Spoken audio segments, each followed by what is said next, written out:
আমরা যখনই ৫ই আগস্টের পরে আমরা বলেছি যে বাংলাদেশে আমরা নতুন বন্দোবস্ত কায়েম করতে চাই, বাংলাদেশের মধ্যে আমরা গতানুগতিক যে রাজনীতি সেই রাজনীতির আমরা পরিবর্তন ঘটাতে চাই।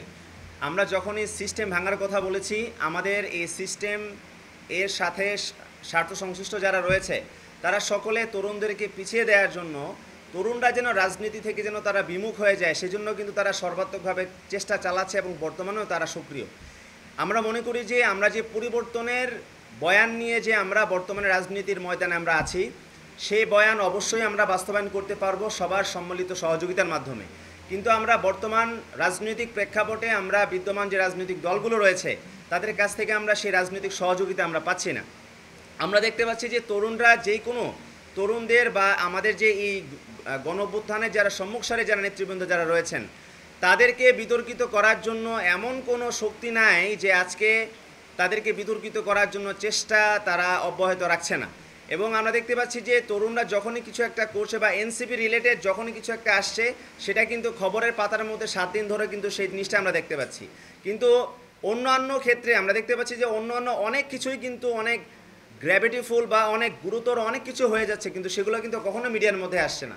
আপনারা জানেন যে গত কয়েকদিন আগে কক্সবাজারের একটা ইস্যুকে সামনের মধ্যে আনা হলো এবং সেখানে মিথ্যাচার করা হলো বাংলাদেশের মেইনস্ট্রিম মিডিয়াতে যে সেখানে একজন সাবেক মার্কিন রাষ্ট্রদূতের সাথে এনসিপির যারা নেতৃবৃন্দ যারা রয়েছেন তাদের নাকি বৈঠক হয়েছে এবং সেই জিনিসটা মেইনস্ট্রিম সকল জায়গাতে প্রচার করা হলো এবং বাংলাদেশের মানুষ কিন্তু এটা বিশ্বাসই করে নিয়েছে যে আসলে আমাদের এনসিপি যারা নেতৃবৃন্দ রয়েছেন তারা সেখানে মার্কিন রাষ্ট্রদূতের সাথে তারা সেখানে বৈঠক করেছেন এবং এটি কিন্তু একটি ভিন্ন বার্তা দেয়, এটি অবিশ্বাসের জন্ম দেয়।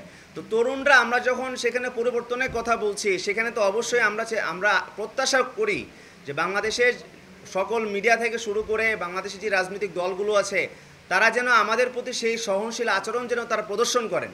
তারা যদি এই ধরনের তরুণদেরকে রাজনীতির ময়দান থেকে মাইনাস করার জন্য তারা যদি এরকম উঠে পড়ে লাগেন সেটি বাংলাদেশের জন্য একটু অশনি সংকেত। কারণ আমাদের ভুলে গেলে চলবে না, এই জুলাই গণঅভ্যুত্থানে তরুণরা কিন্তু সম্মুখ সারির দ্বারা নেতৃত্ব দিয়েছিল। এই কারণেই কিন্তু আমরা গত 16 বছরের যে ভয়াবহ ফ্যাসিবাদ ছিল সেই ফ্যাসিবাদের শেকড় উপড়ে ফেলে আমরা একটি নতুন বাংলাদেশ পেয়েছি। তো তরুণদেরকে যখন আবার এরকমভাবে যখন মাইনাস করার চেষ্টা যখন চালানো হবে তখন এটার পরিণতি কিন্তু বাংলাদেশকে কিন্তু ভোগ করতে হবে। আমরা একটি নতুন বন্দোবস্তের কথা বলছি, একটি নতুন মর্যাদাপূর্ণ একটা বাংলাদেশের কথা বলছি। তো সেই মর্যাদাপূর্ণ বাংলাদেশ বাস্তবায়নের সুযোগ তো আমাদেরকে দিতে হবে।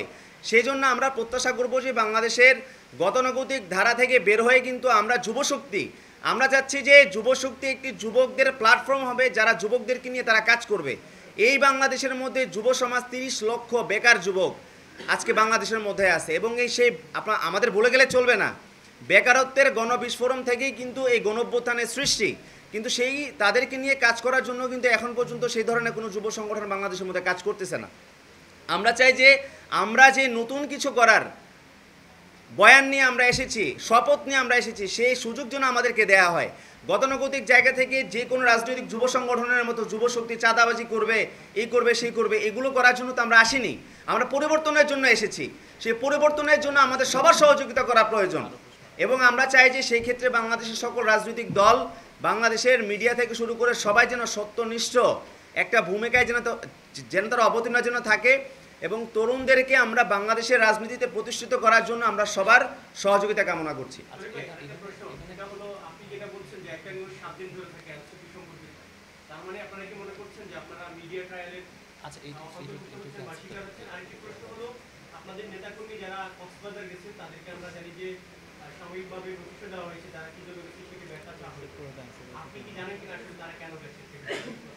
দেখুন, আমরা মনে করি যে জুলাই গণঅভ্যুত্থান পরবর্তী সময়ে জুলাই গণঅভ্যুত্থানে যারা নেতৃবৃন্দ যারা রয়েছেন সম্মুখ সারির এবং আমাদের এনসিপির যারা রয়েছেন তারা অবশ্যই মিডিয়া ট্রায়ালের শিকার এবং আমরা মনে করি যে মিডিয়াকে ব্যবহার করে আমাদের গ্রহণযোগ্যতাকে নষ্ট করার জন্য অনেক অপশক্তি তারা বর্তমানে কাজ করছে। আমরা উদারত আহ্বান জানাবো দেশবাসীকে তারা যেন এই ব্যাপারে অবশ্যই যেন সতর্কতামূলক অবস্থানের জন্য তারা থাকে এবং আমরা বলবো যে এনসিপির পক্ষ থেকে কিন্তু অলরেডি জানানো হয়েছে যে আসলে তাদের শীর্ষ নেতৃবৃন্দ তারা কেন সেখানে গিয়েছিলেন। আপনারা জানেন যে গোটা জুলাই মাসে পদযাত্রা হয়েছে, সবাই অনেক ক্লান্ত এবং সবাই অনেক স্ট্রেসের মধ্য দিয়ে গিয়েছে এবং তারা ব্যক্তিগতভাবে তাদেরকে যে শোকজ দেওয়া হয়েছিল সেখানে তারা স্পষ্টভাবে তারা জানিয়েছেন যে তারা সেখানে অবকাশ যাপনের জন্য তারা সেখানে গিয়েছেন এবং সেই শোকজের জবাবও কিন্তু আমরা পেয়েছি। এবং আমরা মনে করি যে এটিকে কেন্দ্র করে যে উদ্ভূত যে গুজব ছড়ানো হয়েছে সেটি আসলে অপ্রত্যাশিত। আমরা মিডিয়ার কাছ থেকে সেগুলো আসলে আশা করি না।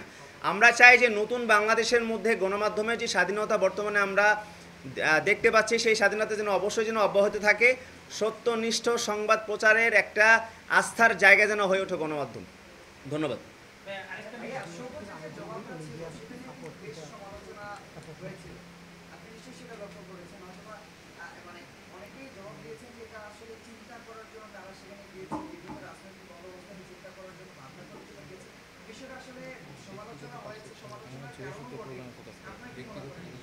দেখুন,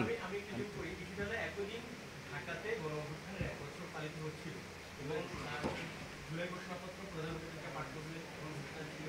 এখানে এনসিপি নেতাকর্মী যারা ছিলেন তারা গণঅভ্যুত্থানের শিকড়ের দায়িত্ব দাওয়াত পেয়েছে। সে জায়গা থেকে সেখানে অংশগ্রহণ না করে সরাসরি ঢাকার বাইরে